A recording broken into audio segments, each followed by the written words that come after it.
This video inquiry explores the theme of the role of ethics in reportage illustration. The aim here is to start a discussion about the area of ethics in reportage illustration practice. Reportage illustration was historically used for war and social correspondence. Today that has changed and it is shown everywhere, from editorial to web design. In understanding illustration, it describes reportage as a visual recording of an ongoing or contained situation, event or view of the human condition, often across a series of images illuminating what is being depicted. Reportage and documentary illustration provides a direct connection to the world we live in. Artists and illustrators act as witnesses to the extraordinary and the mundane, documenting aspects of contemporary life and culture, revealing aspects of or offering a new perspective on familiar worlds or those which have previously been alien to the viewer. Appreciating the value of reportage illustration as a powerful form of communication in describing various narratives is evident in the examples here. However, given that much of contemporary visual reportage is documented through photojournalism, how can the drawn image compete with the photographic image? The drawn image, tends to be a slower approach, requires more investment of time on site than a photo snap, which creates an opportunity for a different kind of reporting, a different kind of storytelling. Photojournalists, many of them do spend time with their subjects. There's been a lot of, beautiful, informative photo essays throughout the history of photography. But drawing is just right off the bat, it's a slower medium. So I think it will influence the kinds of stories that are told with illustration, and maybe it'll be part of the decision-making process by editors or publishers when saying, what is the best medium to tell this particular story that we want to tell, or and the other thing is that photography now, because of, again, the digital media, it's not so hard to manipulate photography. And it's not hard to manipulate drawing either, but I just think that this idea of the photograph as being the absolute truth has been challenged.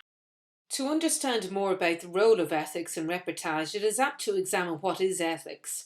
At its simplest, ethics is a system of moral principles. They affect how people make decisions and lead their lives.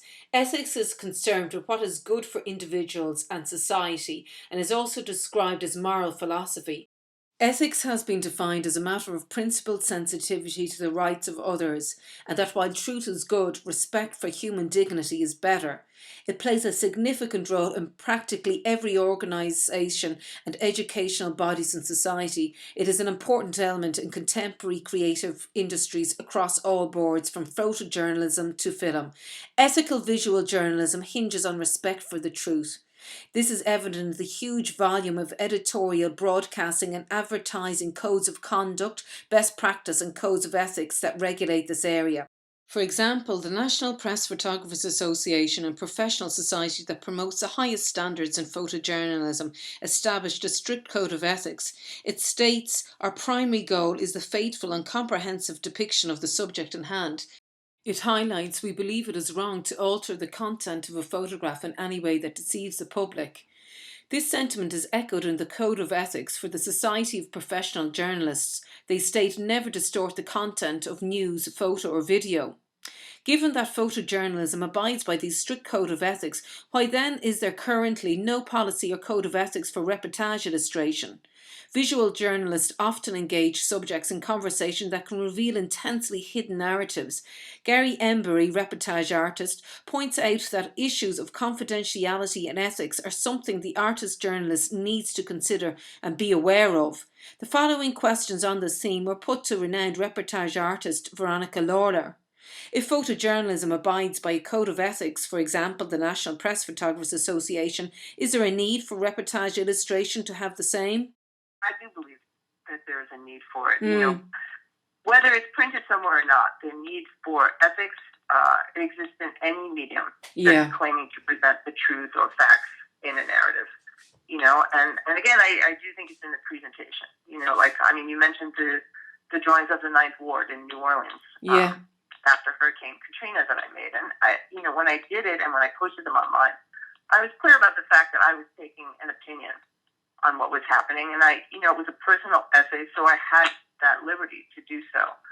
And I think had it been an editorial piece for a publication and the editors wanted me to show a different reality than the one that I was witnessing, I mean, it could be done visually, but it's really on me as the illustrator to say, you know what, I'm going to withdraw from that assignment because I don't agree with this, and this is not the reality that I am seeing.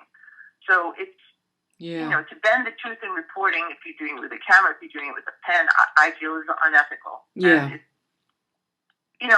so if it's a printed code of ethics, yes, of course, but even if there isn't somewhere a printed code of ethics for reportage illustration, I do think they should follow that same sort of set of rules, if you want to call it. Yeah. And it's up to the individual artist to decide where those lines exist. And, ultimately the public will be the judge of it, is that happening, or is this person ethical or unethical in their reporting? And what impact do you think having an actual code of ethics for reportage illustration would be for artists and publishers? If there were an association that put something like that together, it would absolutely focus on the issue and perhaps make people think twice, but I personally feel they should be thinking about it anyway. If you're taking your pad and you're going into a place and you're making drawings and you're using these drawings, you're really a witness. You're a witness to what's happening. I mean, in a journalistic sense. Yeah. So you do have a responsibility to be as accurate a witness as you can, and if you are manipulating those images to make a point or to say something or to project some sort of idea, you have a responsibility to say these are manipulated. Because if you're presenting it as I was there drawing and this is what I saw, if you're not truly drawing what you saw, you've got to let your viewer know. I saw these things and I felt this way and I created this illustration about it. In this context, it could be argued that visual journalism, like mainstream TV and broadcast channels, operate under the theoretical framework of epistemology. Identified by Bjorla and Morgan, it is concerned with the basis of knowledge. Its nature informs how it can be acquired and how it is communicated to society. However, unlike social scientists who adopt an observer-researcher role, the reportage illustrator is totally involved empathetically in the experience, and it can be called an anti-positive or a post-positive. John Dewey, in Artist's Experience, considers that the artist's subjective experience of the world as self and world. It states, art in its form unites the very same relation of doing and underdoing, outgoing and incoming energy that makes an experience to be an experience. Dewey's aesthetic philosophy demonstrates the connections of art with everyday experience and highlights the innate responsibilities that art and society and the individual have with each other. It states, works of art are the most intimate and energetic means of aiding individuals to share in the arts of living. Civilization is uncivil because human beings are divided into non-communicating sects, races, nations, classes and cliques. This again poses the question, given that reportage artist illustrator has a responsibility to record life in a truthful manner. Where do the role of ethics function? Reportage is concerned with learning about the world and visually communicating that experience through drawing. This feeling or empathy with the subject matter has been described by Richard Sennett in Together as an encounter with the different. Is this something that is useful in reportage illustration? You get involved. I mean, I can only speak personally, but I do find that I get involved because I'm there, I'm drawing, and the other thing about drawing on a location is it draws people to you. And I have found since the very beginning that when I sit someplace and start to draw, people talk to me. They come up and because they tell me their stories. And I do think it's because initially you're sort of an oddity, so that creates a kind of a curiosity. But then as you follow up with the story and you're there, several days in a row, whatever it might be, you become part of what's going on. You're not sort of jumping and grabbing something and leaving. You're part of it. And I think empathy develops. I definitely think it develops because you get involved. You just get involved. And I think part of it is the time that needs to be spent to really, be there, make the drawings, investigate it. And making a drawing is not only taking time, it's like you're touching it with your line. You know, you're looking at, you're immersed in what's happening, you're immersed in an environment. And even if it isn't sort of a very journalistically inspired story, even if it's just, I'll go down the corner and make some drawings and see what's going on. Yeah. Things start to happen once you're there because you're capturing it as it's happening and you focus on it. And, you know, when you focus on something, I do believe you make things happen. It's like you're stirring the pot. Yeah. For good or bad, you know, I mean, it's just so, I do think the empathy develops. What do you think the idea that the artist-illustrator's bias will show in every mark and every line of the page? Is there a question, especially in reportage, of the artist-illustrators having a responsibility by visually showing an event or point of view? If you're creating sort of a personal essay, in reportage, your opinion should be part of the drawing, you know, and if you're presenting yourself as unbiased, then there should be every attempt made to avoid that slant, you know, and I mean, the idea of the mark and the line, you know, to a degree, yes, it's definitely going to come out through unconsciously because there is that touch and there's an intuitiveness to drawing that is the beauty of it, but also, it does reveal. But I think, you know, if you're presenting yourself as unbiased, then you do have a responsibility to really think about, you know, where you decide to focus your drawing, what you decide to draw, how to frame the picture, and the kind of graphic choices you make, because there is that sort of emotional communication that happens through the graphic choices. You know, it's similar. It's similar with photography, but you know, in reportage illustration, you do have this sort of leeway to I guess alter the image on that graphic note. You know, which is not maybe such an obvious shift to people, but they do feel it, right? So there is a great responsibility for honesty, but I think the important thing is how you're presenting yourself, you know, and then the public, I think the public is smart and savvy enough to recognize if there is a, if there is a disconnection there.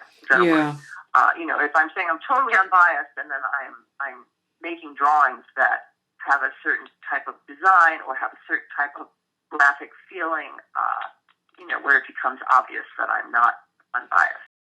This video essay aimed to establish and share a critical awareness and knowledge about the role of ethics in reportage illustration, discovering that there is currently no ethics for this area. Following from an in-depth interview with Veronica Lawler, I would suggest recommendations to policymakers that there is a benefit having a code of ethics for reportage illustration. This could have the potential to highlight this area as a viable option for publishers and relevant media to employ illustrators in the field, equal to high-quality photojournalism. We live in a society where the idea of truth or reality of an image can be distorted and changed completely via photo manipulation, and yet photojournalism is currently the main method for visual reportage. Do you think that society is ready for reportage illustration? There becomes a desire to hear a story or to read a story or to see a reportage essay done with illustration that has more depth. You know, it's this idea of flow again. I think as the world becomes faster, you can either run with it or you can go the opposite way and slow down and say, hey, everybody, stop for a minute. Let's really take a look at this.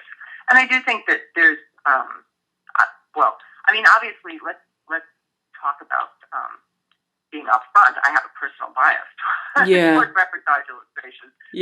But the reality is I do think that there's going to be a need for, you know, not just reportage illustration, but any kind of medium where there's a slower approach, where there's an opportunity for more depth. And I do think people want that as a counterpoint to all of this sort of quick. As this field becomes increasingly relevant today, the question this essay poses: are we ready to engage in meaningful discussion about the responsibilities and ethical questions of contemporary reportage illustration?